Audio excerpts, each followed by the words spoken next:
திருவள்ளூர் மாவட்டம் ஆவடியில் அரசு மருத்துவர் ஓட்டிச் சென்ற கார் மோதி தம்பதி உயிரிழந்த வழக்கில் மருத்துவர் கைது செய்யப்பட்டு சிறையில் அடைக்கப்பட்டார். இரு உயிர்களை பறித்த விபத்துக்கு காரணம் என்ன?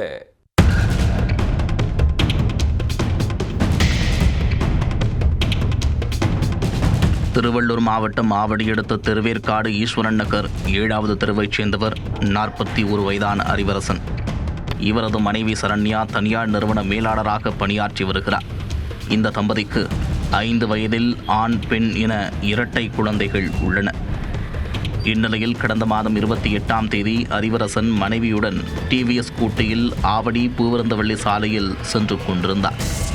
ஆவடி வசந்தம் நகர் அருகே சென்று கொண்டிருந்த போது பின்னால் அதிவேகமாக தறியிட்டு வந்த மாருதி சுசுகி பலேனோ கார் ஸ்கூட்டியின் மீது பயங்கரமாக மோதி இழுத்துச் சென்றது. கட்டுப்பாட்டை இழந்த கார் சாலையோரத்தில் நின்றிருந்த சரக்கு வாகனத்தின் மீது மோதி தலைக்குப்புற கவிழ்ந்து விபத்துக்குள்ளானது. இந்த கோர விபத்தில் அறிவரசன் சரண்யா தம்பதி சம்பவ இடத்திலேயே பரிதாபமாக உயிரிழந்தனர்.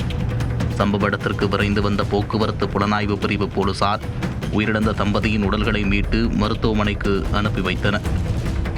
விபத்தை ஏற்படுத்தியது 46 வயதான அரசு மருத்துவர் பாரி மார்க்ஸ் என்பதும் தெரிய வந்தது.